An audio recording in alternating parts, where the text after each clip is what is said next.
ಈ ಒಂದು ಪ್ರತಿಭಟನೆಯನ್ನು ಆಯೋಜಿಸುತ್ತೇವೆ. ಮಹಾತ್ಮ ಗಾಂಧೀಜಿಯವರ ಒಂದು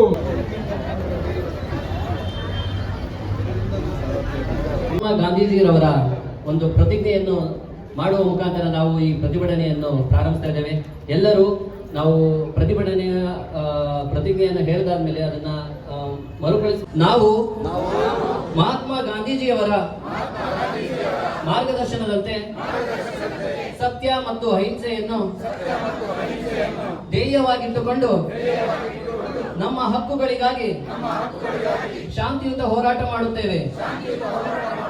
ಪಾಲಿಕೆ ನೌಕರರ ಹಕ್ಕುಗಳು ಮತ್ತು ಗೌರವವನ್ನು ಕಾಪಾಡಲು ನಮ್ಮ ಒಗ್ಗಟ್ಟು, ಶ್ರಮ ಮತ್ತು ಸಮರ್ಪಣೆಯನ್ನು ತೋರಿಸುತ್ತೇವೆ.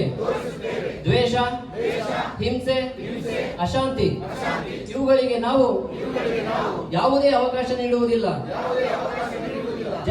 ನಾವು ಇವತ್ತು ಮಂಗಳೂರು ಮಹಾನಗರ ಪಾಲಿಕೆಯ SK ಮುನ್ಸಿಪಲ್ ಎಂಪ್ಲಾಯೀಸ್ ಯೂನಿಯನ್ನ ವತಿಯಿಂದ ಏನು ರಾಜ್ಯದ ಪರಿಷತ್ತು, ಕರ್ನಾಟಕ ರಾಜ್ಯ ಮಹಾನಗರ ಪಾಲಿಕೆಗಳ ಸಂಘಗಳ ಪರಿಷತ್ತು ಏನಿದೆ ಅದರ ಅಧ್ಯಕ್ಷರಾಗಿರ್ತಕ್ಕಂಥ ಸನ್ಮಾನ್ಯ ಅಮೃತರಾಜ್ರವರು ಕರೆ ಕೊಟ್ಟಂತೆ ಎಲ್ಲ ಮಹಾನಗರ ಪಾಲಿಕೆಯಲ್ಲೂ ನಾವು ಬಂದನ್ನು ಆಚರಿಸ್ತಾ ಇದ್ದೇವೆ.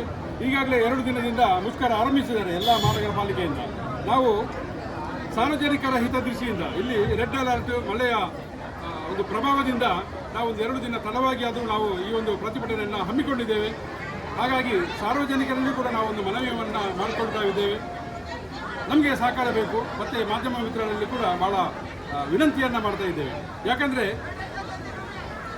6-7 ಬೇಡಿಕೆಗಳಿದೆ, ಪ್ರಮುಖ ಬೇಡಿಕೆಗಳು.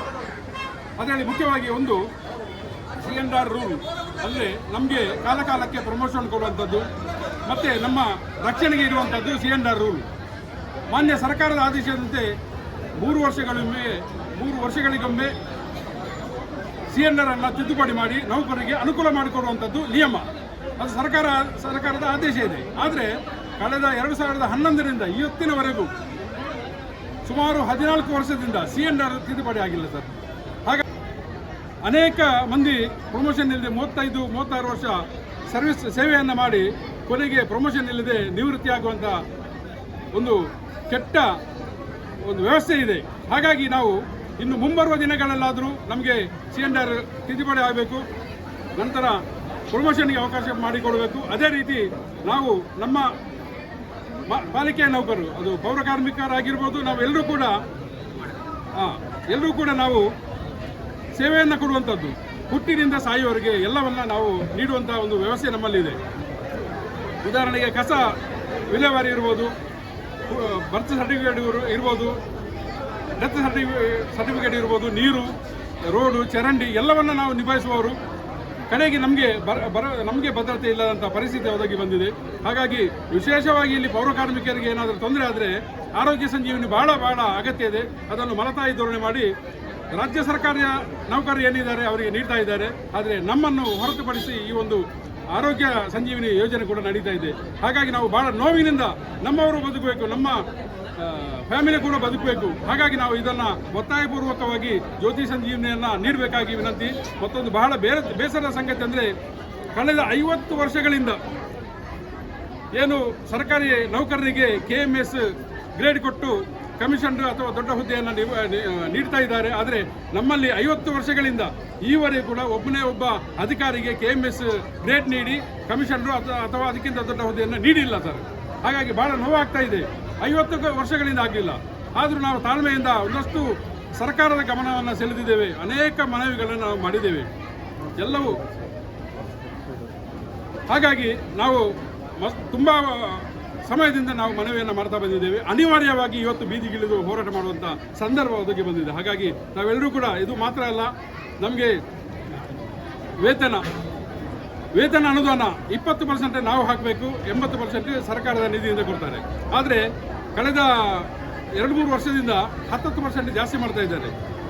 ಎಲ್ಲ ಮಹಾನಗರ ಪಾಲಿಕೆಯಲ್ಲಿ ಸಂಬಳ ಕೊಡುವಷ್ಟು ರೆವಿನ್ಯೂ ಟ್ಯಾಕ್ಸ್ ಕಲೆಕ್ಷನ್ ಆಗ್ತಾ ಇಲ್ಲ. ಹಾಗಾಗಿ ಇದನ್ನು ಕೂಡ ನೇರವಾಗಿ ನಮಗೆ ಸಂಬಳ ಇಲ್ಲದಂಥ ಪರಿಸ್ಥಿತಿ ಅಲ್ಲಿ ಶಿವಮೊಗ್ಗ, ಗುಲ್ಬರ್ಗ ಈ ಎಲ್ಲ ಮಹಾನಗರ ಪಾಲಿಕೆಗಳಲ್ಲಿ 3 ತಿಂಗಳಿಂದ ನಾವು ಸಂಬಳ ವೇತನ ಇಲ್ಲದೆ ನಾವು ಬದುಕ್ತಾ ಇದ್ದೇವೆ ಅಂತ ಒಂದು ಪರಿಸ್ಥಿತಿ ನಿರ್ಮಾಣ ಆಗಿದೆ. ಹಾಗಾಗಿ SFC ಗ್ರಾಂಟ್ ಏನಿದೆ ಸಂಪೂರ್ಣವಾಗಿ ಸರ್ಕಾರಿ ನೌಕರರಿಗೆ ಏನು ಸವಲತ್ತನ್ನು ಕೊಡ್ತೀರಾ, ಏನು ಸಂಬಳವನ್ನು SFC ಫಂಡಿಂದ ಕೊಡ್ತೀರಾ, ಅದೇ ಒಂದು ವೇತನವನ್ನು SFC ಫಂಡಿಂದ ನಮಗೂ ಕೊಡಬೇಕಂತೇಳಿ ನಮ್ಮದು ಪ್ರಮುಖವಾದಂಥ ಬೇಡಿಕೆ ಇದೆ ಸರ್. ಹಾಗಾಗಿ ಈ ಎಲ್ಲ ಒಂದು ಬೇಡಿಕೆಗಾಗಿ ನಾವು ಇವತ್ತು ಬೀದಿಗಿಳಿದು ಹೋರಾಟವನ್ನು ಮಾಡ್ತೇವೆ.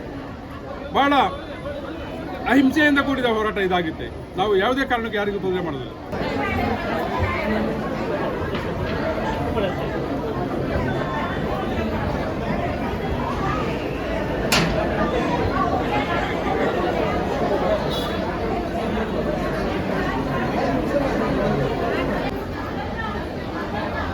ವಿಚಾರ ಸಮಾಚಾರಗಳಿಗೂ ನಾವೇ ಬೆಂಬಿಡದ ಅನ್ಯಾಯ ಕೊಡಿ ನಮ್ಮ 7ನೇ ವೇತನ. ನಿಮ್ಮ ಹೇಳಿಕೆ ಏನು? ಒಟ್ಟಾಗಿ ಊದುವನ ಬಾಡಿಗೆಯರ ಮುಂಬರ್ತಿ